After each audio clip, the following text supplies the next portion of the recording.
So actually what I'm going to do is turn you around so you can see the class. Great, thank you. Hi. Hi. Hello, everybody. Hello. Can you hear? And we'll link in So, a few other school meetings. Yep. So you probably can't hear us. You can't hear us unless we get kind of close to the computer, right? I can actually hear you quite clearly. That's okay. Oh, you can? From where you... Yeah. Oh, wonderful. Go away. Oh, like that. So, I can hear somebody laughing. That's you laughing. With you.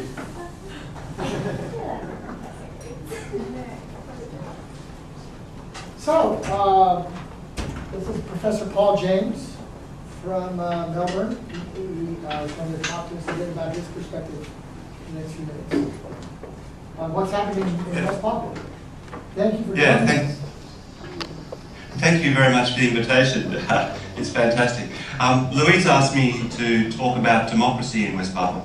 And part of the reason is the situation there is so bad, the human rights abuses are so terrible, that what we wanted to talk about was what could be done and where self-determination could go in terms of democracy, and talk about an alternative future for West Papua, one that partake of the kinds of issues that have been dealt with in other places like Fiji, Papua New Guinea, Timor-Leste, a number of other Pacific Island and Melanesian states, to try and think about where they've gone wrong or where they've developed a kind of democracy which West Papua might head towards. And so I thought I'd start talking about that. Does that fit with your sense of what you'd like to...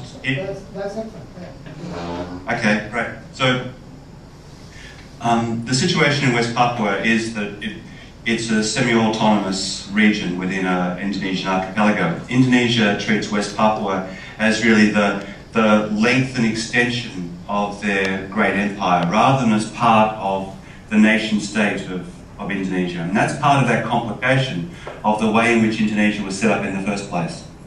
Now, if we were to think about what an alternative is, and I'm not actually arguing for independence or otherwise, I'm arguing for self-determination, where people have a right to choose how they want to govern themselves. And if they chose a nation state as the form they wanted to take, they'd be then stepping into an independence question. But that's not what I want to head towards. I want to talk about the ways in which they could have an alternative form of democracy which doesn't go down the pathways of those other examples that I've been given. I could also add in Vanuatu and Solomon Islands into that process to make a point of comparison. What's happened, I think, and Papua New Guinea is a fantastically difficult example. Papua New Guinea, which is the other half of the great island, is a place where they have formal procedural democracy, and yet that democracy is very thin. And the thinness of that democracy is trying to cope with a culture and society which is a complex layering of different social formations, different ontological formations, if you like. And let me go into that detail. Now, anybody feel free to stop me at any point in this discussion, because some of what I'm talking about comes out of social theory, a mixture of sociology, anthropology, and history. And so if I'm not making sense to you, let me know, because it's not necessarily common sense what I'm talking about. The usual distinction in anthropology is between modern and pre-modern societies. And for me, that distinction doesn't work at all. It sets up a great divide between people who live as tribal people and yet are often have a modern layer at the same time. So what I need to do is distinguish between different layers and what I'm calling ontological layers, layers of being, layers of who you are as a person, layers of how you relate to others as people. And the distinction that I'm going to make is between tribal, traditional, modern and postmodern layers of being. And what you find in a place like West Papua is a complication, because everything that occurs in West Papua occurs around the tensions between those layers. So when a mining company comes in as a modern mining company to mine gold in that place, the ideas about return on investment, the ways in which the corporation operates, the ways in which all sorts of issues about global capitalism operates, and the link to the nation are modern through and through. And yet the way in which Indonesia negotiates those contracts have got a traditional element to them at the same time. That is, there's a cosmology which sets up Indonesia as more than just a modern nation state. They draw upon the idea of being a Muslim nation, or a nation with a deep history which connects people together. And that means that you need to be able to divide those terms. The term tribal in this sense doesn't mean that a tribe is just completely tribal. Tribal relates to, and I define modern and traditional and tribal by the same method. You have to understand in a place like West Papua that the ways in which time is understood crosses those ontological divides. So for a tribal person, time works analogically according to nature. It works across the seasonal sense of changes from dry seasons to wet season. Time is different genealogically. So you have mythological time, you have a genealogical time, and you have an analogical time related to nature. And when a modern contractual relationship comes over the top of that, it starts to set time in a completely different way. It says time will be contracted for a 5-year period. You will give up your land and gold will come out of that mountain. So time is treated as what's called calendrical time, contractual time, time which is empty, where things are put into it, and it's organised legally and it's organised across a series of parameters which says how that time should be organised. Space is the same thing. We can see issues of tribal space, traditional space and modern space coming into contention with each other. Now, this is sounding like it's going in a strange anthropological, sociological direction. What I'm going to get back to is the politics of this in a moment, because it'll have political consequences. It has major political consequences. But let me do space. The spatiality of a tribal person is located around their bodies, the genealogy of their connections through time to that place, the myths and stories they tell about those places, the stories they collect. And what happens with tribal time is, and in West Papua you can see this very clearly, it's overlaid, and tribal space, it's overlaid by cosmological time and space. Cosmological in this case is carried by particularly the church. The particular denominations of the Christian churches are dominant in West Papua, and the Muslim cosmology is dominant in the other parts of Indonesia, except for certain parts which are also Christian. Now, and there's also animism and Buddhism and other forms that come in as tribal and traditional layers in those other places.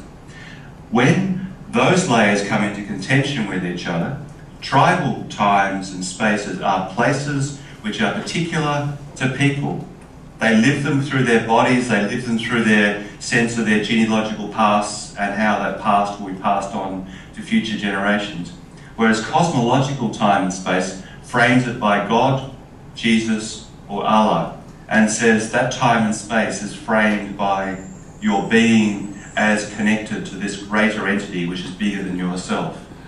And that kind of process means that the Indonesians, the non-West Papuan Indonesians, have a different cosmology and a different sense of modern time. Now, that means that every negotiation that's going to occur in West Papua is going to occur across those boundaries, which are going to cause contradictions and tensions and problems. That then leads to the politics. Now let me describe a number of other places around the world, but particularly I'll use places very close at hand. Papua New Guinea, I'll use East Timor. Maybe those are the two best examples to help you with this situation. In Papua New Guinea, their nearest neighbour, the one that's just across the border where lots of people who are trying to escape the Indonesian regime have gone as migrants and refugees. They have a modern political system. The modern political system says that they will have democracy at the top level. It will be a constitutional situation, so they have a constitution, unlike, say, Britain. But unlike the United States, they don't have the division of powers between the presidency and the judiciary and the different layers of the House of Representatives and Senate. The division of powers is between the judiciary and the government within a bureaucracy which sets up a single representative house. And the representative house is located as a modern democracy which draws on then a series of provincial places, and democratic voting occurs such that a representative of those, you'll recognise it, it's very straightforward, a democratic representative of that particular area goes in to become the representative in the government. The party system in Papua New Guinea is very weak, and so there's constant negotiation between each of the people as they become politicians and enter into it. And very rarely does a politician last more than one term, because in the way that I've described before, and it's very similar, although the modern layer is much weaker in a place like West Papua, the modern layer is in tension with the traditional layer, which is the Christian church layer, carried by institutions, the Christian church, and the tribal layer, which is carried by the ways in which people live in localities. To become a politician, you have to negotiate all those layers, and in particular what happens is you start to develop forms of corruption. Usually 500,000 kina, it's the equivalent of about 250,000 American dollars, goes to every politician to run their candidacy. Once they become a politician, they've got 500,000 kina, and they use that effectively to buy partnerships, votes, and they become what's called in Papua New Guinea big men. There are hardly any women politicians, all of them are big men, and they draw upon the older tribal sense of connection to place, which was organised around a big men notion of reciprocity, where you gave things away to accrue power. There are actually two forms of tribal association within Papua New Guinea, but I won't go into that. And the big men mythologies then get lifted into a modern framework, and the big men become corrupt politicians drawing upon the older tribal understanding of who they are as persons. And they have to negotiate that in quite complicated ways, but they do it through money, or they do it through pigs, or they do it through beer. Giving away beer is a common method for buying votes in Papua New Guinea.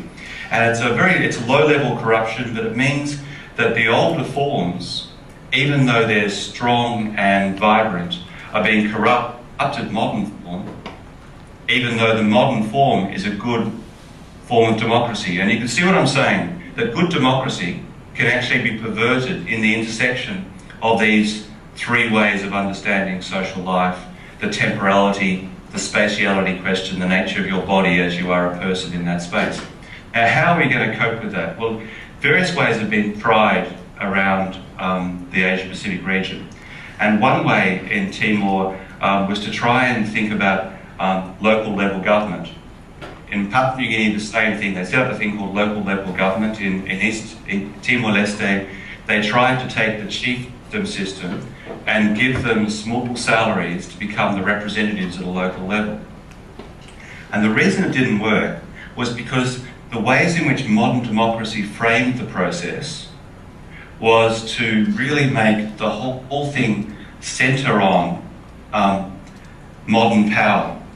So we now have to distinguish between different forms of power: tribal power, cosmologically traditional power, and modern democratic power. Modern democratic power works by majority numbers. Modern democratic power works by representational forms, and you can have thin or thick versions of that. Australia and the United States have variously moderately thin versions of democracy, if I could say that without causing too much consternation, because the form of democracy is really a democracy which relies upon an opinion poll style of approach to who is a popular leader, and it tends not to go down deep into the sense of how you organise the locality, except by voting system. So a police officer or a magistrate or whatever it happens to be might be voted into office. That doesn't make it deep democracy, that makes it deep proceduralism. It makes it fairly thin in its form because the only part of it holding it together is thin proceduralism. What I'm trying to argue for is that if you talk about thick democracy, would be to argue about the forms of democracy crossing those various levels: modern democracy, traditional democracy, tribal democracy. Now, you know what democracy is. It just means rule by the people. And therefore, the procedures, techniques, methods for managing that process can be done in a multitude of ways. And modern democracy has chosen a particular form, representative democracy, as the mechanism by which it makes it work. Now, a place like Fiji tried to have two layers. It tried to have modern democracy, which had a House of Representatives, and a House or a Council of Chiefs, which was tribal. But the issue that occurred there was complicated because those chiefs had already become tribal, traditional, modern chiefs, where their power was attempting to be exerted by modern means. And that means when you separate off these different forms, if I was to say, let's, for example, have 3 houses of parliament, a modern House of Parliament, which is a House of Parliament which is representative, and West Papua would need to go in that direction because there's various things which are not and cannot be organised by customary chiefs or by tribal associations, and that includes the things like defence, foreign affairs, trade, all those things which are about the thing called the nation state, because you cannot really have a nation of tribes organised simply by bringing those tribes together. So you do need an overbracing modern democratic system. But what has happened in a place like Fiji is they've tried to set up a dual system, and the dual system has already turned into a contestation over modern power. Therefore, if you were to have 2 houses of parliament, one which was tribal traditional, one which was modern, you'd have to actually separate the type of power that those particular institutions hold. And therefore, we'd have to get down to this very careful negotiation over what power is and what the kinds of power are to negotiate would be. And that would mean something like, and this is just a first go at it, and it might take much more discussion to think about it, and the West Papuan people, if we go back to the original part of my conversation, to say they need to self-determine. They need to work out if they're going to go towards independence or self-determination of a particular configuration within the Indonesian archipelago. They need to decide now and think about now what kind of rule of governance they want, so that the crisis that occurred in East Timor doesn't occur in West Papua as independence came. To go back to East Timor again and give that as an example, they fought a 25-year war in East Timor against the Indonesians, a horrific war. Tens of thousands of people died in that war. There was famine, there was crisis, there was people being tortured, there were issues about all sorts of things. And they thought that once they got independence, life would be good. They thought that if they modern democracy where they could rule themselves, then life would be fantastic.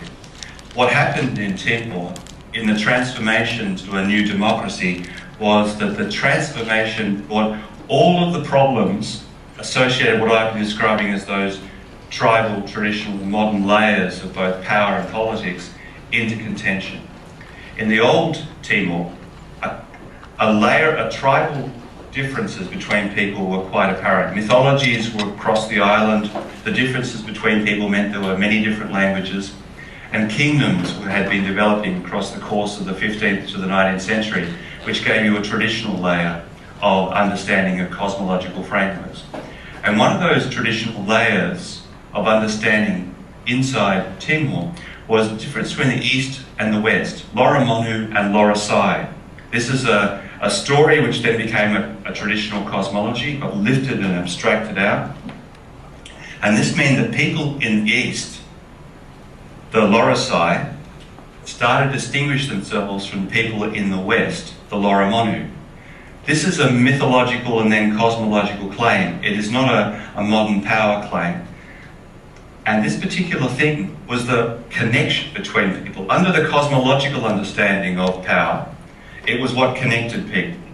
Because the people in the East were connected to the people in the West as the sun rises and the sun sets. As the sun moved across the sky, the people are now finding a cosmological framework within which they could sit and hold each other in relationship to each other. As that process became modernised, it turned in categorical difference between the people in the East rather than the thing which connected them. And I could spend much more time on these kinds of transformations.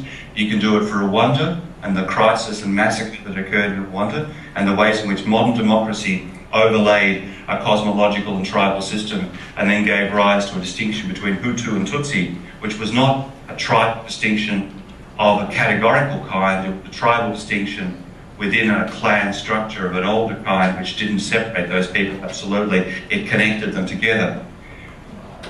You want me to talk later if you want me to go into that example, because I can go into it in much more detail.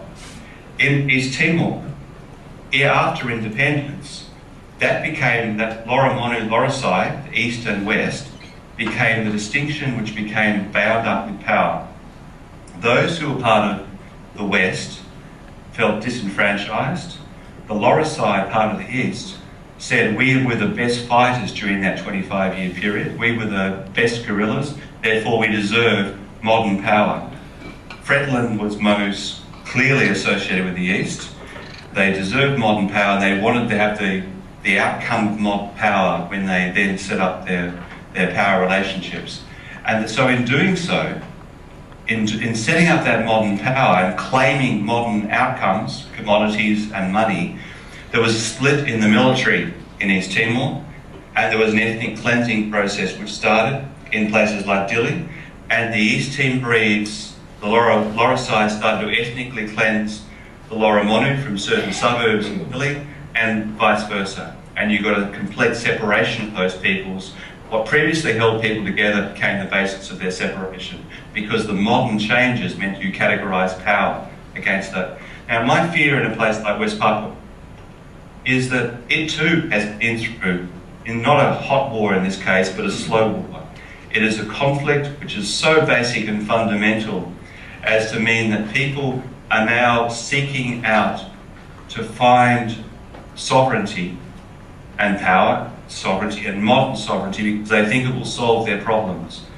And they're partly right and they're partly wrong. There are people who will become like many of the African states became after they got democratic rule, that the majorities and ordinary thin democracy starts to prevail. And under those circumstances, what comes up from below, from a tribal cosmological or tribal mythological and then traditional cosmological rule, is that certain tribes will then become the basis of certain parties.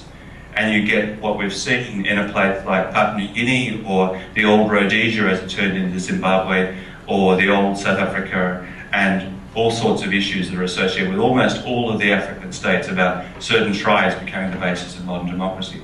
I might stop at that point because I've raised a whole lot of issues and I've skimmed over them quite fast to try and get the whole picture in. But there'll be terms or concepts or concerns that you have. What I'm in effect saying, to summarise, is West Papua has been under condition of a slow war for a couple of generations now. That slow war will mean that people want modern power, and unless they think about what kind of democracy they want, they'll simply replicate, despite being good people, despite being sophisticated about what they're doing, they'll replicate what happened in Africa, in other places of Southeast Asia, and we'll start to get big men politics and the kinds of corruption that can happen with a democracy that hasn't thought about its own underlying social formation. Now, to do that will require thinking about different houses of a modern democracy which defers different kinds of power to different houses. And if I was to think the tribal house should have power over, it would be over two things: cultural expression and land. That might sound like it's a minimal thing to have control over, but to put control over land within the tribal council, which would have to defer its power down to local people over that land, but then bring it up for discussion about what the nature is about the connections between people, would be an incredibly complicated thing to do, and would have consequences for how you had contractual relations with gold mining companies and all the other kinds of companies which are rapaciously mining West Papua at the moment. So I'll stop there for the moment and let me send me in the direction you want me to go rather than have me talk and talk and talk. Can you repeat that, what you just said? If you could repeat what you just said the last few minutes, that would, I could clarify. That was wonderful. No, I think that's the kind of discussion that we really need, and the kind of thing that will take the next 5 days or 5 years till we're through. But are there specific questions people have? I have a good general gist of what you're saying, and I think it's extremely good. Yes. I'm going to just thank you very much. I think. I just. I cut you off of the projector. That's all right. I'll just put you back up then. Can you hear me? If people are, actually if people are asking, well, Alex is probably close enough, you can Yeah. probably see. Hi. There you go. I just wondered where is the place for postmodern layer, which you mentioned, if I'm not mistaken. What is Yes, that? no, there is a postmodern layer, of course, and we can see it in all sorts of representational forms. I doubt there's much postmodernism in West Papua, although there are probably some relativists who are starting to think about the nature of culture as simply an aesthetic layer of being. So if I was to use the example of Papua New Guinea, which is an easier one for me to do in relation to postmodernism, postmodernism, the nature of temporality in postmodernism is to link time in a relative way according to a perspectival position, which says where you stand gives you your sense of time. It's the Einsteinian notion of time, although he's still got a modern layer that sits beneath the ways in which he's trying to do his science. It's a postmodern sense of politics, takes it as a game. It turns the whole thing into a game where you're playing the game without consequence. And I think there are senses of that in the advertising attempts to give the impression that that the father of, say, take Michael Somare in Papua New Guinea. Michael Somare is the father of the nation. The father of the nation, to make the claim you are the father of the nation, is to make a claim which is both a modern and a traditional claim at the same time. Because it's claiming a modern abstract community of strangers, and it's claiming a traditional idea of genealogical blood ties which connects an abstract community of strangers. So this father of the nation then is asked the question, are you really the father of the nation? And he laughs and says, my procreation is not strong enough to be the father of the nation. My sperm have died years ago. Now, when he says that, he's playing a postmodern game of reflexivity because a traditional father does not play that game. A modern father might start to, with irony which has consequence, where the irony is, which is politically irony, but he's not playing a political irony game there because he's actually...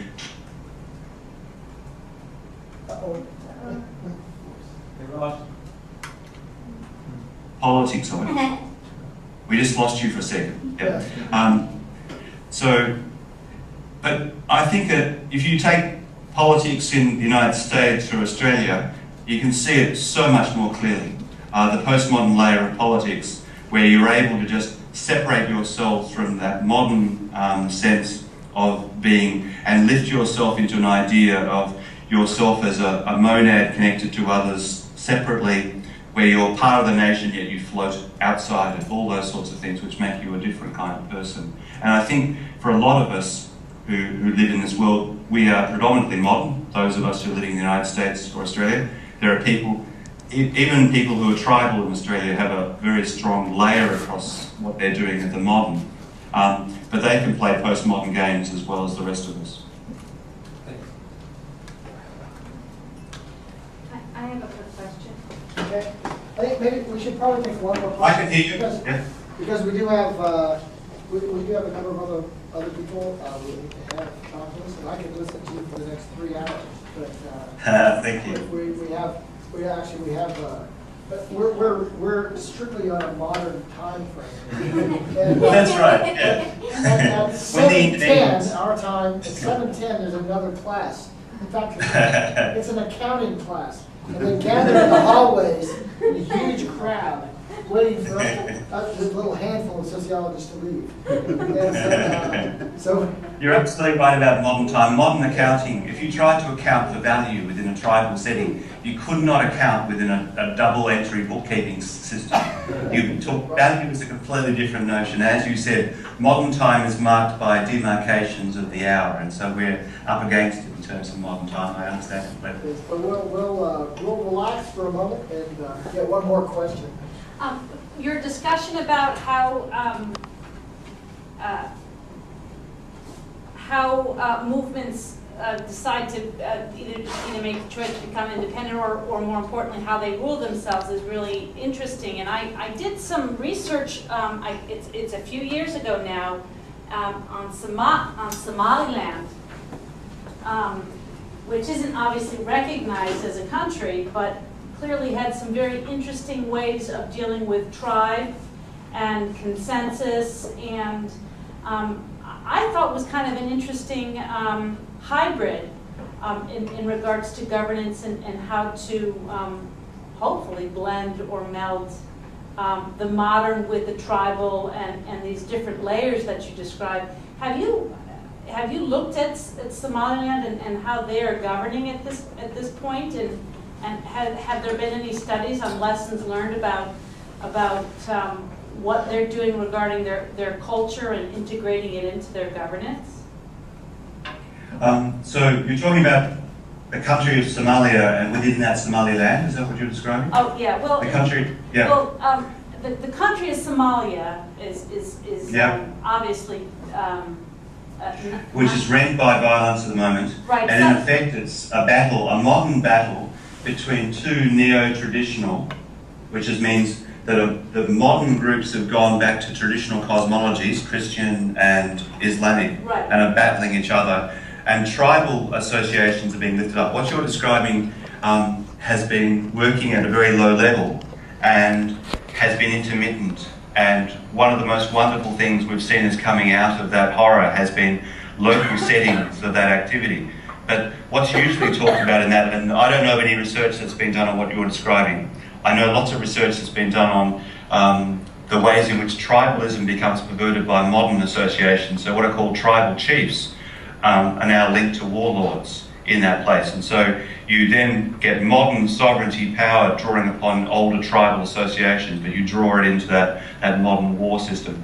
I think probably an example which has probably more work done on it is in Rwanda, where they've done work on the Gacaca, which is the reconciliation movements which were beneath the surface of the nation state. And they were deferred particularly to women, and they were local level reconciliation magistrates who went around the communities talking to people, where the mythologies and stories associated with being in that place were linked to the stories of pain and horror that people described. And then the older forms of justice were connected in, so that there were some certain limitations on how that could be effective, because often the justice that was meted out at tribal level was quite physical and brutal. Limited and symbolic brutal. I don't mean to say that it was massacring or anything like that, but they had to limit it because of the modern democratic state that sat across the top. What worked well was the dialogue sessions, and what you're describing in those places. Similarly, in a number of other places which have been under conditions of war, and I think of a place like the Solomon Islands, there have been small groups who have been trying to do counter dialogues at the local tribal level, which takes it back to not straightforward participation, because it's complicated once you take it back to the tribal level. That is, authority and eldership moves ahead of democracy. And the recognition of an elder as having more claim to speak is actually a difficult thing for some people to recognise. I'm speaking in regard to northern Somalia, which voted to break away from southern Somalia, where you're talking about all the violence. In northern Somalia, they actually have established a government. They're a functioning government. They're located out of Hargeisa, which is in northern Somalia, and they're using a lot of tribal type of, they've incorporated a lot of tribal law into that, into their governance, in order to... Fantastic. You probably know more about it than I do then. Okay, Because, I was just wondering if you had known, if you knew anything about that. I wish I'll follow it up. It sounds fascinating. It sounds really fascinating. Okay. Well, I hope that we can steal your Skype address and email address from Peter Woods here and have some more conversations. Thank you so much. You're welcome to stay for any of this you want, but we need to move on. Yeah, please pass on. Thank you. Great. Thank you. It's been a great pleasure.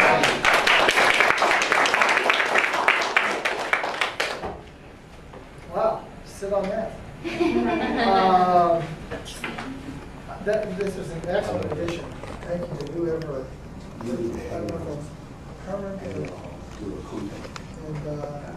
I think I think what we're doing now is, we're gonna show a short film. I would suggest, we have goodies for after the class. I would suggest that we start passing the goodies down the road here. And, to give people a break. At some point, if people need to slip out and back in, I think we'll keep moving. Yeah. That makes sense? So then at 7 o'clock is when we have one more hour. 7 o'clock, we're going to move upstairs to the chair's office for goodies and music for a few minutes. So, but I think we should start moving those things down the road while we're watching the film. So.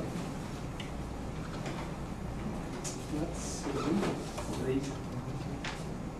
Yes, thank you.